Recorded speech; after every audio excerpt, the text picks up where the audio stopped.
Jesucristo.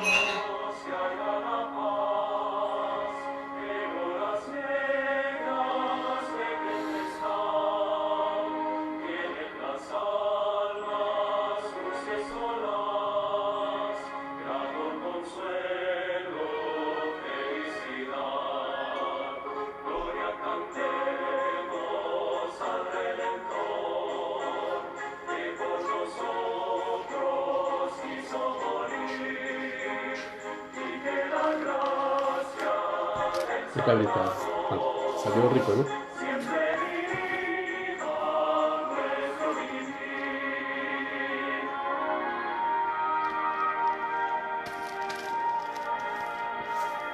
First Samuel, chapter 1.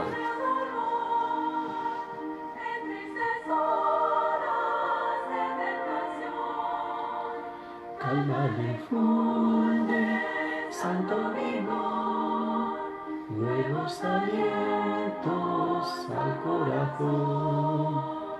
Gloria cantemos al Redentor, que por nosotros quiso morir, y que la gracia restaurará.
¿Qué horas son? Las 8:36.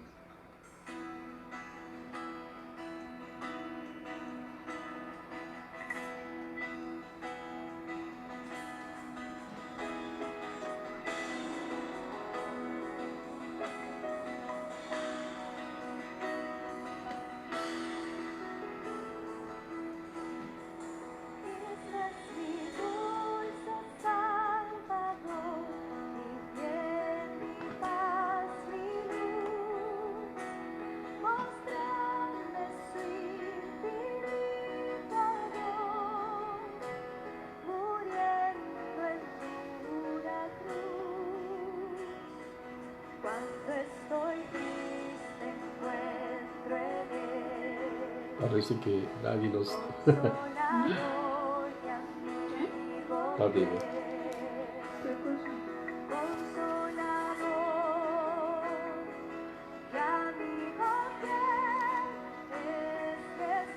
Oramos. Señor, te damos gracias por esta noche, agradecemos tus bendiciones, gracias por ser bueno con nosotros. Te pedimos que en esta noche tú hables a tu pueblo, Señor. El mensaje que tú has preparado para nuestros corazones, ayúdanos, Padre Celestial, primero a poner nuestros oídos espirituales, Señor, a estar atento a lo que tú nos tienes que decir. Tú bendice tu palabra, Señor. Cada palabra que se diga esta noche sea con el poder del Espíritu Santo, y a tus oyentes, Señor, tú ponles, Padre Celestial, dales entendimiento, dales sabiduría para que puedan entender lo que tú quieres que entiendan. Yo sé que tú tienes un mensaje particular para cada uno de tus oyentes, Señor, y también te pido que tú hables, no sea yo hablando, Señor. Bendice la Iglesia Bautista Victoria. Si hay alguna persona que esta noche no te conoce, Señor, esta noche, Padre Celestial, te pueda aceptar como su Salvador personal. Y si hay algún hermano que está fuera de la comunión, hoy día, Señor, haga la elección de volver a la comunión contigo. Bendice tu palabra, Señor, y la honra y la gloria sea para ti. En Cristo Jesús. Amén. Muy bien, vamos a empezar entonces en esta noche el estudio de la palabra de Dios y primero saludando a cada persona a nombre de la Iglesia Bautista Victoria de Maipú. Así que saludos para cada uno de los hermanos, especialmente para los hermanos de la iglesia, ¿no? Y obviamente para los hermanos que nos ven en diferentes lugares. Hay hermanos que nos han estado viendo desde Perú, algunos de Estados Unidos, otros hermanos de Argentina aún, y sin duda alguna hermanos de acá de Chile. Entonces un saludo para cada uno de ustedes, Dios los bendiga mucho y esperamos que la palabra que en esta noche vamos a compartir sea de provecho. La Biblia dice claramente que el Señor dijo que mi palabra no volverá vacía, porque tiene un mensaje especial para cada uno de nosotros. Entonces, continuando con los consejos que tenemos, ya sabemos en cuanto a los consejos, hay que tomar precauciones para no contagiarse, ¿no? con este virus, ¿entienden? Entonces damos gracias a Dios porque no está causando tanto desastre, especialmente acá en Chile. En otros países sabemos que hay muchos problemas, como por ejemplo en Perú, el problema se ha agravado tan fuerte. Para hoy día habían más de 1.400 muertos y más de 50.000 infectados. Entonces aquí es todo lo opuesto. Se creía que al comienzo, por lo menos, aquí los contagiados y los muertos eran más, pero ahora vemos que es diferente. Y también hay algunas comunas que han entrado en cuarentena absoluta, como nosotros. Por ejemplo, yo vivo en Cerrillos y no podemos salir, necesitamos salvoconducto para salir. Pero bueno, sabemos que pronto va a pasar esta situación porque tenemos la plena convicción de que Dios tiene el control de todo. O sea, esto no es que a Dios le ha pillado esto por sorpresa, sino todo lo contrario, Él maneja todas las cosas. Él tiene la sartén por el mango y punto. Entonces, en ese sentido, lo que nosotros tenemos que hacer es tomar las precauciones, lavarnos las manos, no estar muy cerca de personas desconocidas, y cuando vayamos a comprar hay que guardar la distancia que corresponde, ¿verdad? Muy bien. Y también en cuanto a nuestros deberes como creyentes, ya sabemos lo que nosotros debemos hacer, ¿entiende? Nuestros deberes como creyentes es que en este tiempo especialmente debemos orar. Es el tiempo en que necesitamos pasar orando. Y justamente en esta noche vamos a hablar acerca de la oración. La Biblia dice que la oración eficaz del justo puede mucho, ¿entiende? Entonces, y también este es el tiempo en que tenemos que aprovechar para leer la Biblia, para estudiar las Escrituras, ¿verdad? Tenemos todo el tiempo, estamos en la casa y en lugar de estar viendo mucha televisión, está bien que hay que ver unas películas por ahí, pero debemos pasar más tiempo en las Escrituras. Y luego el otro deber que tenemos es siempre compartir el Evangelio con las demás personas, testificar a los amigos, aprovechando estos medios, ¿no? ¿Cómo se llama? Las redes sociales. Entonces eso, y luego también nuestros deberes como miembros de la Iglesia Bautista Victoria. Ya sabemos lo que tenemos que hacer. Los domingos nuestra hermana Paulina está en la iglesia, así que hay que ir y cumplir con lo que tenemos que hacerlo. Entonces, hasta este minuto la iglesia ha respondido como corresponde, ¿entiende? Entonces ya hemos cancelado todas las deudas que teníamos o todas las responsabilidades que tenemos. Entonces, en ese sentido damos gracias al Señor, ¿verdad? Muy bien. Y también en cuanto a los avisos, no se olviden, estamos saliendo los martes a las 8:30 de la noche, los jueves a las 8:30 de la noche, los domingos 10:30 de la mañana y 8:30 de la noche. Así que eso es lo que les quería decir. Y luego otro deber que tenemos como iglesia es que todos los días, todas las noches a las 10 tenemos el tiempo de oración en la familia. Así que les pido que estén orando. Ya hoy día, por ejemplo, tenemos el texto guía, es el Salmo capítulo 35. Así que el Salmo capítulo 35, si no me equivoco, versículo 11 al 21, si no me equivoco. Entonces ahí está en el WhatsApp de la iglesia. Así que les pido que pasen tiempo en oración. Cada noche tenemos un misionero por el cual estamos orando. Anoche oramos por un misionero en el norte de África, si no me equivoco. Esta noche, si no me equivoco, es un misionero en China. Así que usted siéntese con su familia, lean el pasaje que corresponde, el texto guía, compartan el versículo que les impacta y luego basado en esa promesa, encuentran una promesa ahí, entonces pongan a los pies del Señor la vida de ese misionero. Estaba escuchando una conferencia de misioneros y una de ellas ayer, una misionera que es mexicana, pero que ella trabaja con musulmanes. Y es muy, muy impactante. Ella llorando dijo, por favor, regálame solamente un minutito orando por mí. ¿Entiendes? Entonces, y ella contaba un testimonio de que cuando estaba allá en el Medio Oriente, muchas veces los musulmanes iban a forzar las puertas, a empujar las puertas, les amenazaban, les decían, sabemos que están solas, etcétera, etcétera. Y ellos estaban asustados. Y ella decía que muchas veces no les llegó a pasar nada porque muchas personas estaban orando por ellos. Entonces, por eso necesitamos orar. O sea, orar no es cualquier cosa, no es un simple ritual. No, orar es algo importante. ¿Entiende? Por eso la Biblia dice, orad unos por otros.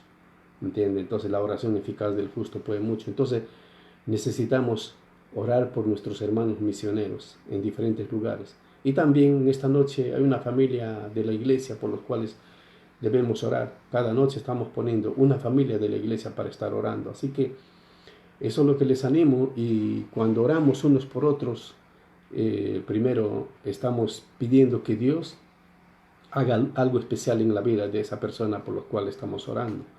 Pero no solamente eso, sino que Dios pueda bendecirles, que Dios pueda darles crecimiento espiritual y sobre todo que Dios pueda protegerles. Entonces eso, muy bien. Un saludo para Vicente. Vicente estaba de cumpleaños ayer, cumplió 6 añitos, entonces damos gracias a Dios por Vicentito. Pero Vicente es uno de los niños más fieles de la iglesia, ¿verdad? Vicente puede ser un niño más inquieto, travieso, todo lo que quiera, pero él es fiel, punto. Está contento, llega a la iglesia desde el otro lado de la calle, va corriendo y va a buscar a su amiguita, a Abigail o a Ralph. Los tres son un trío de locos, pero estamos contentos por ellos. Dios bendiga a estos niños y bueno, y a todos nuestros niños.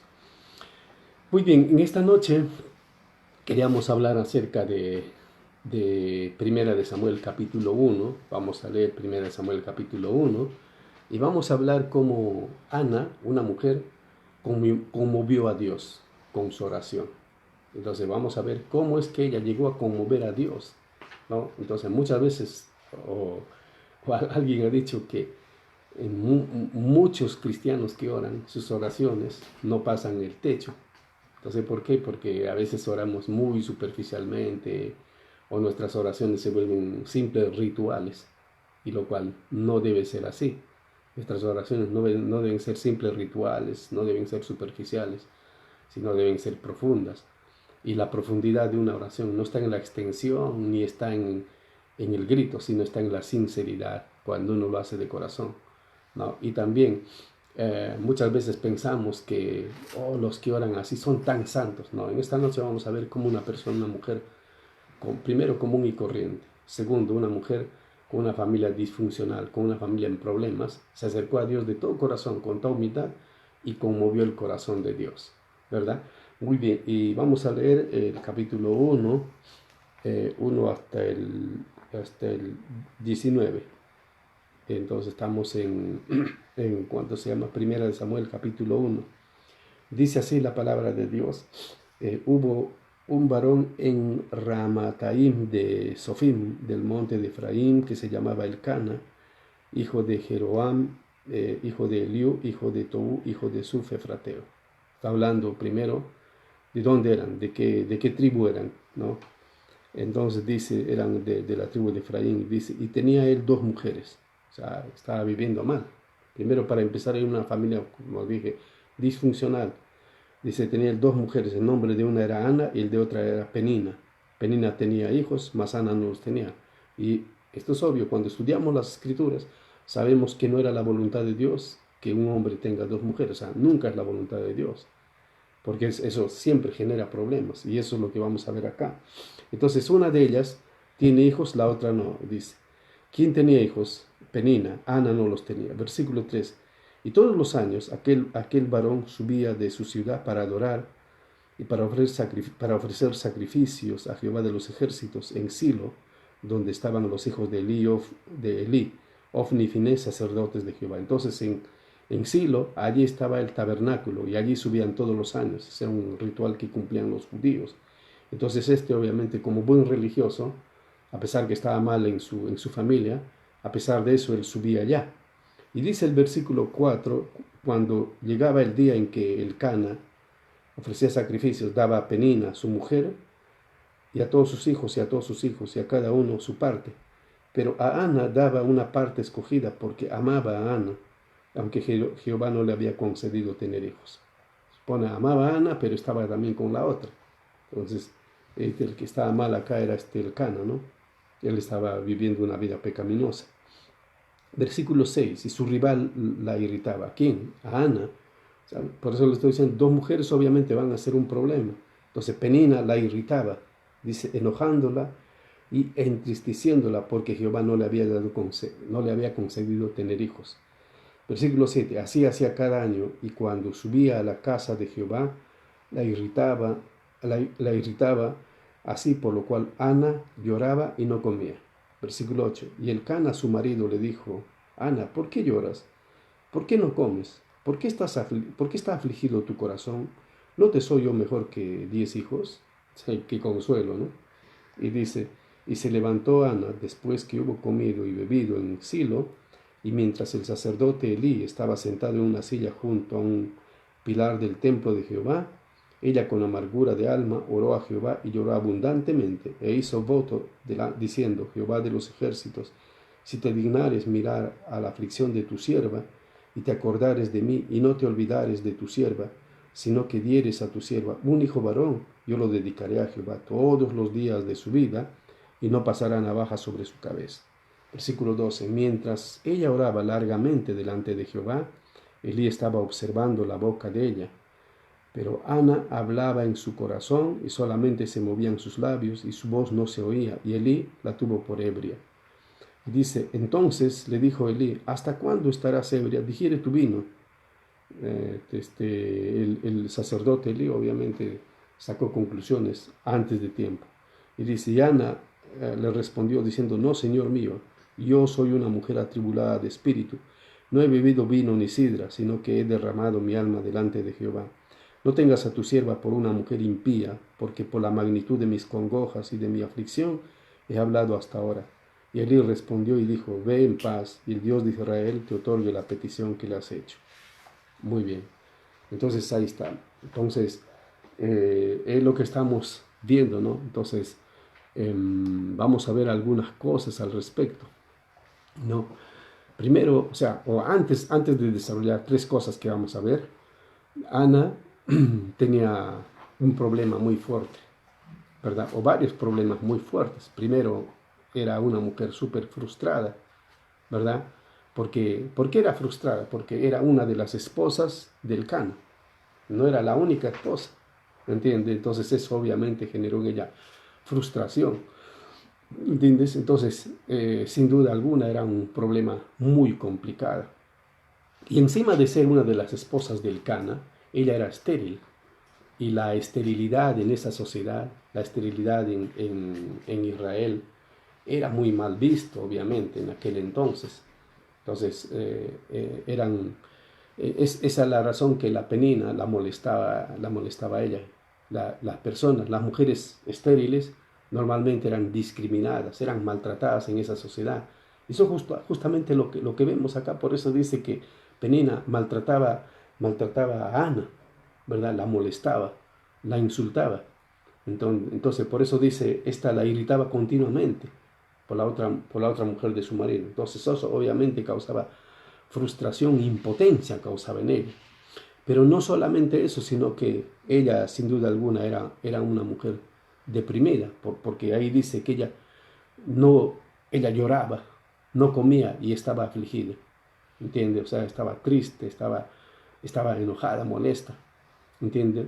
Entonces por eso dice, ella va con amargura de alma ya, ¿entiendes? Entonces, esta situación, ¿qué hizo? Generó amargor en el corazón de Ana, ¿entiendes? Entonces, Ana, en lugar de permitir que la amargura hiciera efecto en ella, un efecto negativo, porque la amargura es perjudicial, ¿qué hizo ella?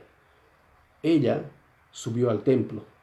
¿Para qué? Para derramar su alma delante de Jehová.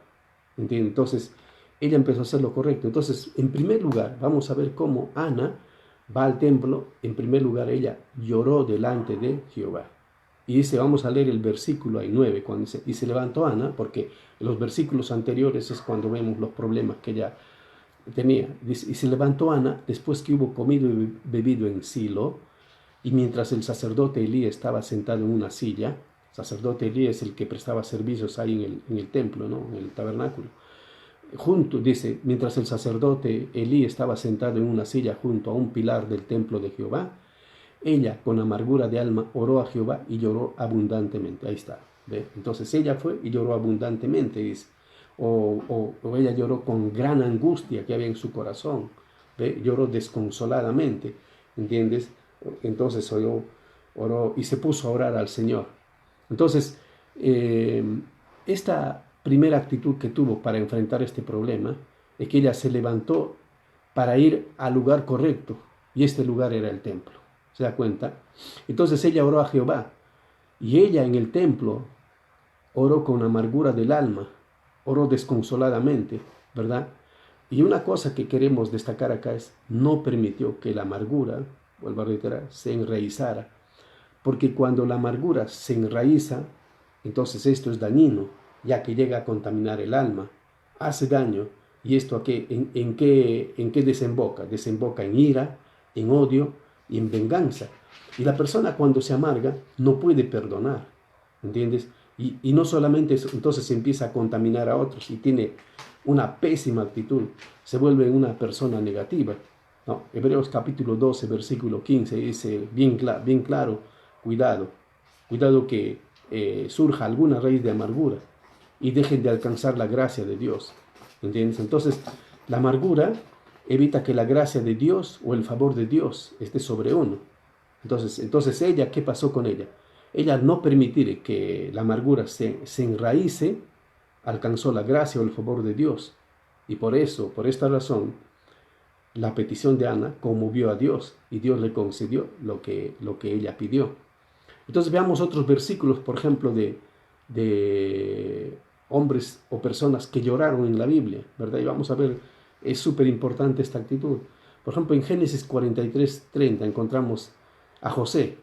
Sabemos que estamos estudiando justamente la biografía de José. Dice, entonces José se apresuró porque se conmovieron sus entrañas a causa de su hermano y buscó dónde llorar y entró en su cámara y lloró allí.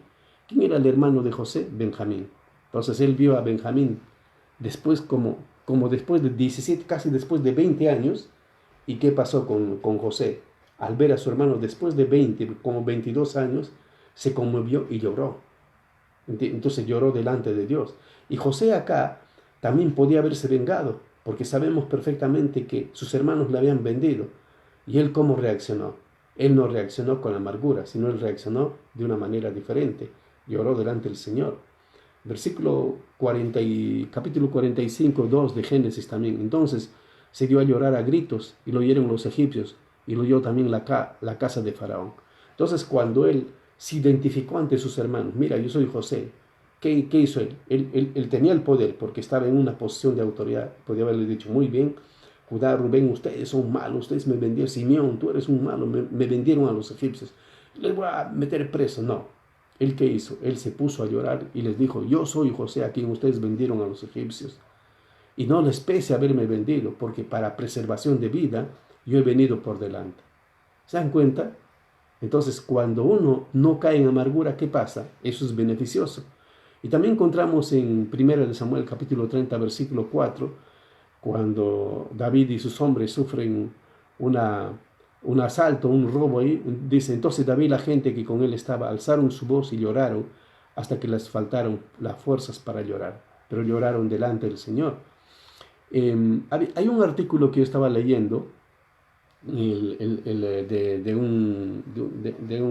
artículo que se llama de un periódico, El Espectador, que habla, por ejemplo, que llorar es beneficioso, ¿no? Por ejemplo, acá el artículo dice, descubre los beneficios de llorar. O sea, quería comentar eso, ¿no? Porque muchas veces pensamos que llorar es para cobardes. No, llorar no es para cobardes. ¿Entiende? Llorar es para valientes. ¿Entiende? Hay otros que lloriquean, que es muy diferente.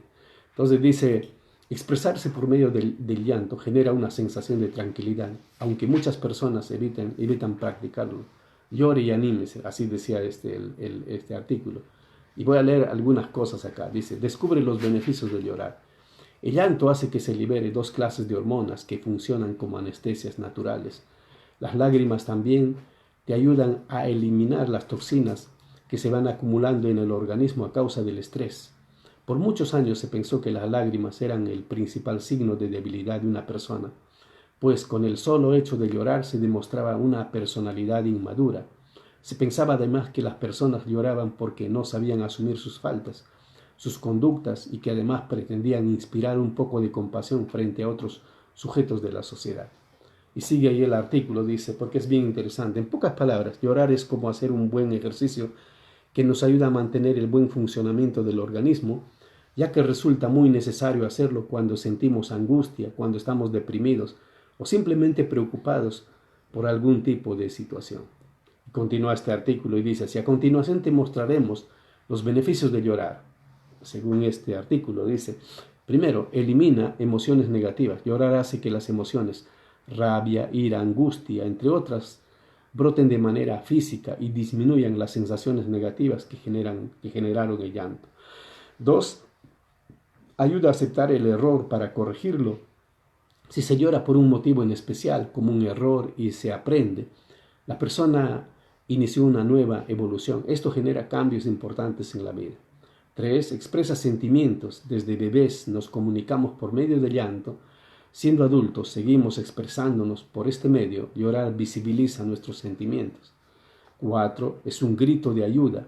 Cuando lloramos indirectamente, estamos enviando el mensaje de que queremos ser socorridos. 5. Genera bienestar. Luego del llanto aparece una sensación de alivio, de desahogo, de descanso que libera la presión retenida. 6. Ayuda al autoconocimiento. Al llorar, reconocemos nuestras propias debilidades y nuestras cualidades para asumir el mundo. 7. Elimina toxinas. Las toxinas bloquean las emociones y entristecen los días, pero además llorar ayuda a combatir las bacterias que se acumulan en la vista, a limpiar el canal visual, evitando la resequedad de los ojos. Y 8, dice, libera el estrés. Genera liberación de adrenalina, hormona encargada de la activación de nuestro sistema nervioso, y noradrenalina, conocida como la hormona del estrés, que ayudan a eliminar la tensión física y emocional.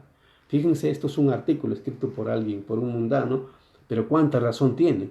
Ahora, más si uno llora delante del Señor, los beneficios son sin duda saludables y espirituales. Y aquí yo quiero, por ejemplo, y eso es lo que hizo Ana, cuando uno llora, porque Ana dice, lloró delante de Jehová. Entonces, cuando uno llora delante del Señor, ¿qué pasa? En primer lugar, Dios escucha. ¿Entiendes? Dios escucha cuando uno llora, así como lo hizo Ana. Dice Jeremías 33, clama a mí y yo te responderé. Clamar, ¿qué significa? Llorar. Clama a mí, yo te responderé y te enseñaré cosas grandes y ocultas que tú no conoces. Es el primer beneficio. Segundo beneficio, cuando oramos delante de Dios, Dios te concede lo que pides. En el libro de Nehemías capítulo 1, viene uno que había ido ahí a Jerusalén y le cuenta que las cosas estaban mal allí. Entonces Nehemías, en Nehemías 1:4, cuando oí estas palabras, me senté y lloré. E hice duelo por algunos días y ayuné y lloré delante del Dios de los cielos. Y obviamente le pide a Dios sabiduría y todo. En el capítulo 2, Dios le pone en gracia y buena voluntad ante el rey, y el rey le envía a Nehemías para que vaya a reedificar los muros de Jerusalén. ¿Qué había pasado? Nehemías lloró delante de Dios y Dios le concedió lo que pidió. En tercer lugar, cuando lloras, Dios te consuela. Mateo 5:4 dice, bienaventurados los que lloran, porque ellos recibirán consolación. Y eso fue lo que pasó con Ana, ¿verdad? Y cuando lloras también Dios te da paz. Filipenses 4:7 dice, y la paz de Dios que sobrepasa todo entendimiento guardará vuestros corazones y vuestros pensamientos en Cristo Jesús. En quinto lugar, Dios te perdona y obviamente te ayuda a perdonar también. En Lucas capítulo 7 hay una historia de una mujer que va y con un frasco de alabastro, un perfume, y eso se lo echa a los pies del Señor y ella llorando. Entonces, y cuando le critica el dueño de la casa, ¿qué le dice Jesús? A la mujer le dice, por lo cual te digo que sus muchos pecados le son perdonados, porque amó mucho. Entonces esta mujer obviamente vivía mal, pero cuando lloró delante del Señor, ¿qué hizo el Señor? El Señor le perdonó. Y entonces cuando uno recibe perdón del Señor, entonces uno también perdona a otros. En sexto lugar, Dios quita la amargura y pone dulzura en tu corazón. En séptimo lugar, Dios está presente en tu vida, ¿verdad? Y en octavo lugar, Dios te hace compasivo. Romanos 12:15 dice, gozaos con los que se gozan, llorad con los que lloran. Entonces son los 8 beneficios espirituales que Dios da a los que lloran. Entonces, ¿qué pasó con Ana? Ana lloró delante de Jehová. Ana llevó su amargura, el amargor, ese problema, esa frustración, ese dolor, y lo puso a los pies del Señor. No permitió que eso tomara control de ella y le contaminara. Entonces, lo que estamos aprendiendo de Ana es que cuando tenemos problemas, nosotros derramemos nuestra alma delante de Jehová, lloremos delante del Señor. ¿Se da cuenta? En segundo lugar, Ana no solamente hizo eso, en segundo lugar, Ana hizo voto delante de Dios. O sea, Ana hizo un compromiso, ¿verdad? En el versículo 11 dice, e hizo voto diciendo, Jehová de los ejércitos, si te dignares a mirar la aflicción de tu sierva. ¿Ve? Ahí está, la aflicción. ¿Qué significa aflicción? La tristeza, la desdicha, dice. ¿Entiendes? Si te dignares a mirar la aflicción de tu sierva y te acordares de mí y no te olvidares de tu sierva, sino que dieres a tu sierva un hijo varón, yo lo dedicaré a Jehová todos los días de su vida y no pasará navaja sobre su cabeza. Y es bien interesante, en este versículo tú ves como 3 veces que ella repite la palabra sierva. O sea, ¿qué encontramos acá? Primero ella llora delante de Jehová y ella se compromete, pero se compromete con humildad. Cuando, por ejemplo, dice acá, e hizo voto diciendo, Jehová de los ejércitos, si te dignares a mirar la aflicción de tu sierva, 1, y te acordares de mí y no te olvidares de tu sierva, 2, sino que dieres a tu sierva, 3, un hijo varón, yo lo dedicaré todos los días de su vida y no pasará navaja sobre su cabeza. Entonces, primero, ella, ¿cómo se dirige al Señor? Al Señor se dirige como Jehová de los ejércitos. O sea, ¿qué le está diciendo? Está diciendo Dios Todopoderoso, Señor Todopoderoso. Y cuando él si te dignares, o sea, yo soy nada, yo soy una simple sierva. ¿Qué significa si te dignares? O sea, tú eres tan grande que no merezco que me mires a mí. Eso es lo que está diciendo ella. O sea, ella va con una actitud de humildad y hace un voto a Dios. Señor, estoy llorando delante de ti y te prometo que si tú me das un hijo varón, yo lo voy a dedicar todos los días de su vida y no pasará navaja sobre su cabeza. Hace un voto, hace un compromiso al Señor, llorando obviamente. Y es bien interesante. Ella, ¿qué le pide? Le pide específicamente un hijo varón. ¿Y qué dice ella? No pasará navaja sobre su cabeza. ¿Qué significa? O sea, que ese niño iba a ser nazareo. ¿Un nazareo qué es? Un voto que es alguien dedicado para el Señor. En otras palabras, y nosotros sabemos que Samuel era uno de los más grandes profetas que tuvo Israel, ¿verdad? ¿Entiende? Y obviamente Samuel es el que ungió como rey primero a Saúl y después a David. Entonces era un profeta bien grande ¿cómo se llama? Samuel. Pero la pregunta es, ¿quién es el que, primero, quién pidió a Samuel? Su mamá. Segundo, ¿quién formó a Samuel? Su mamá. ¿Y quién entregó a Samuel? Su mamá. O sea, esta mamá en realidad crió a uno de los profetas más grandes que Israel tuvo, más grandes que la Biblia registra. ¿Se da cuenta? O sea, el impacto que una madre puede causar en un hijo. Eso es lo que vemos. O sea, Samuel era un misionero. Samuel era un gran predicador, un gran hombre de Dios. Pero todo a causa de ¿quién? A causa de su madre. Entonces eso es lo que nosotros podemos ver acá. Entonces dice, ella hizo este voto, esta promesa a Dios, cuando dice, si te dignares a mirar la aflicción de tu sierva, y te acordares de mí, y no te olvidares de tu sierva, sino que dieres a tu sierva un hijo varón, ¿no? Aquí vemos, como les vuelvo a reiterar, una actitud de humillación. Reconoce que Él es el Todopoderoso y ella es una simple sierva. Se considera sierva a sí misma por 3 veces y le dice, yo lo dedicaré a Jehová todos los días de su vida y lo entregaré a tu servicio. Y efectivamente eso es lo que hace cuando Dios le da el hijo. ¿Qué hace ella? Ella por 2 años le cría al niño, y cuando cumple 2 añitos ella le lleva al templo. Y en el templo obviamente él crece, ¿verdad? Él sucede, en otras palabras, a Elí, y él se convierte en el profeta, uno de los profetas más grandes que tuvo Israel. ¿Entiende? Entonces, en primer lugar, vemos que ella lloró delante de Jehová. En segundo lugar, prometió delante de Jehová. Y finalmente, en tercer lugar, ella depositó delante de Jehová. ¿Entiendes? Mientras ella oraba, dice allí, versículos 12 y 13, mientras ella oraba largamente delante de Jehová, Elí, el sacerdote, estaba observando la boca de ella. Versículo 13, pero Ana hablaba en su corazón, solamente se movían sus labios, y su voz no se oía, y Elí la tuvo por ebria, ¿verdad? Entonces, ahora la pregunta es, ¿por qué ella estaba orando largamente? Porque ella estaba exponiendo sus problemas al Señor detalladamente, sin tapujos. Filipenses capítulo 4, versículo 6, justamente nos enseña esto, cuando dice, por nada estéis afanosos, sino sean conocidas vuestras peticiones delante de Dios, en toda oración y ruego con acción de gracias. ¿Qué nos está hablando acá, por ejemplo, Filipenses capítulo 6? ¿Cuál es el problema que nosotros en nuestras oraciones? Nuestras oraciones siempre son genéricas, ¿verdad? Por ejemplo, Señor, esta noche, por ejemplo, vamos a orar por hermano Luis y Miriam. Señor, bendice al hermano Luis y a la hermana Miriam. Bendice, pero eso no es una oración muy genérica, porque el Señor nos preguntaría, ¿quieres que les bendiga? Pero ¿en qué quieres que les bendiga? ¿Cómo quieres que les bendiga? Entonces, cuando, por ejemplo, acá dice, por nada estéis afanosos, sino sean conocidas vuestras peticiones delante de Dios. Está hablando de que nuestras oraciones tienen que ser específicas. Y eso es lo que Ana estaba haciendo cuando estaba orando largamente. Ella estaba exponiendo su caso. Señor, yo soy una de las esposas de Elcana, y esta mujer Penina, Señor, me causa problemas porque soy estéril. O sea, ¿qué estaba haciendo ella? Ella dice, como dice el versículo, ¿dónde está el versículo ahí?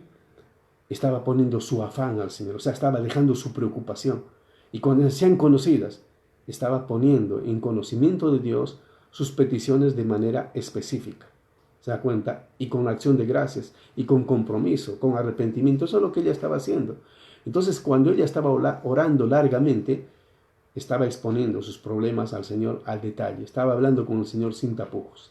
¿Ve? Entonces, el versículo 6 de Filipenses 4 dice claramente, por nada estéis afanosos, o por nada estéis inquietos, o por nada estéis afligidos, sino preséntalo todo a Dios en oración. Pídanle y denle gracias también. Eso es lo que está diciendo ahí.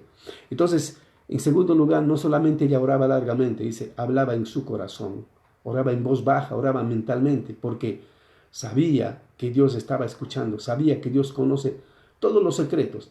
En el Evangelio de San Mateo 6, versículo 6, al Señor Jesús, cuando está enseñando sobre el Padre Nuestro, sobre la oración, ahí dice, mas tú, esto estaba enseñando en contraposición a lo que hacían los fariseos. Los fariseos, ¿qué hacían?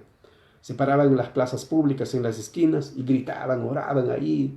¿Para qué? Para impresionar a los hombres de que, oh, ellos que tan piadosos son. El Señor Jesús le enseñaba a la gente y le decía, mas tú cuando ores, entra en tu aposento y cerrada la puerta, ora a tu Padre que está en secreto, y tu Padre que ve en lo secreto te recompensará en público. Eso es lo que está haciendo Ana, está orando en silencio. Y obviamente más adelante, ¿qué hace? Dios le da el hijo que le pide, ¿entiende? Entonces, eso es lo que está haciendo Ana. Muy bien.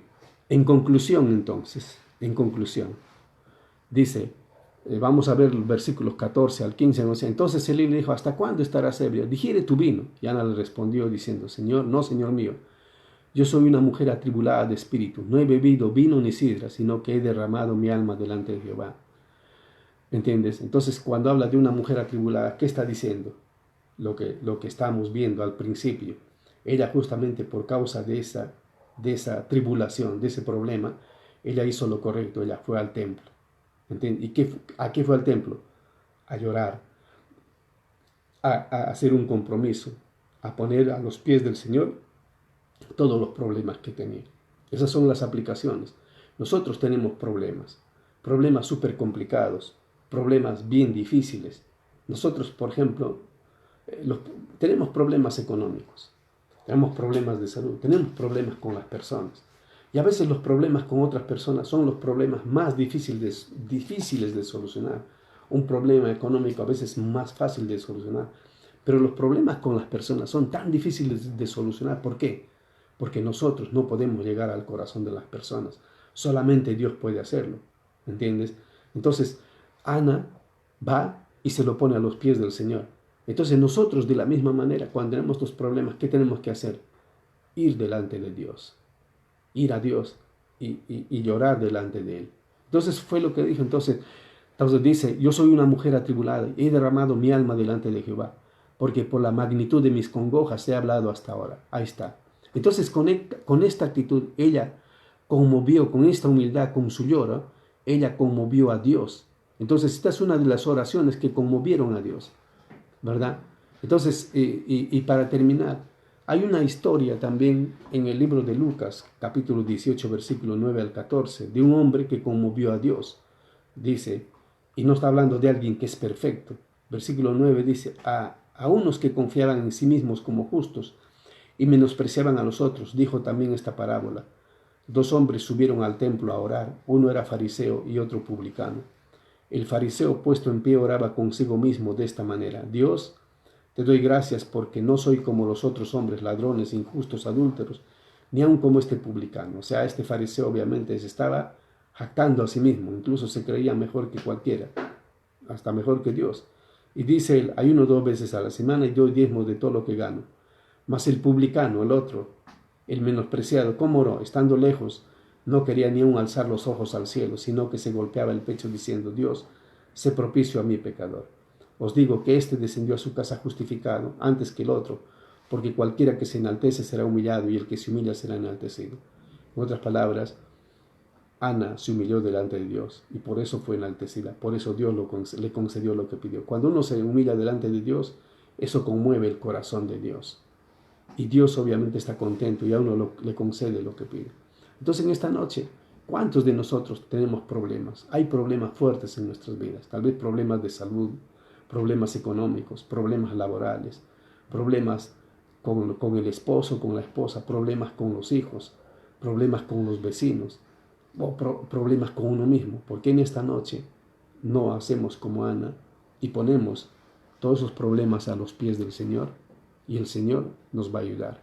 El Señor se va a conmover con lo que nosotros hacemos. Así que hermanos, y si en esta noche hay alguno que nos está viendo que no conoce a Jesús, simplemente acérquese al Señor. Y el Señor le va a ayudar. La Biblia dice claramente, si uno, por ejemplo, le pide al Señor que lo salve, el Señor lo va a salvar. ¿Entiendes? Si uno le pide ayuda al Señor, el Señor lo va a ayudar. Entonces en esta noche lo invito a que nosotros también, como Ana, podamos conmover el corazón de Dios. Y no porque somos perfectos, sino simplemente porque somos pecadores, así como Ana. Ana no era perfecta, Ana era de una familia disfuncional, de una familia con tantos problemas, y simplemente fue al templo, oró a Dios y conmovió su corazón. Y nosotros de la misma manera, no somos mejores que Ana, somos iguales o peores que ella. Y nosotros también en esta noche podemos poner nuestros problemas a los pies del Señor y no tengamos ni la menor duda que el Señor nos va a ayudar. Vamos a orar. Señor, te damos gracias por tu palabra. Gracias, Señor, por ser bueno con nosotros. Y gracias, Padre Celestial, porque tú estás listo, Señor, a ayudarnos como ayudaste a Ana. Bendice, Señor, tu iglesia, bendice a los hermanos que están viendo este mensaje y ayúdales a ellos, Padre Celestial. Bendice a las personas también, Señor, que en este minuto nos están viendo y tú conoces sus problemas al detalle. Tu Padre Celestial, pon tu mano en ellos. Te agradecemos por ser bueno con nosotros, en Cristo Jesús. Amén. Entonces, hermanos, Dios nos bendiga mucho y nos vemos el día domingo. El día domingo es un día especial, así que un saludo a todos los hermanos que nos están viendo. Dios los bendiga mucho.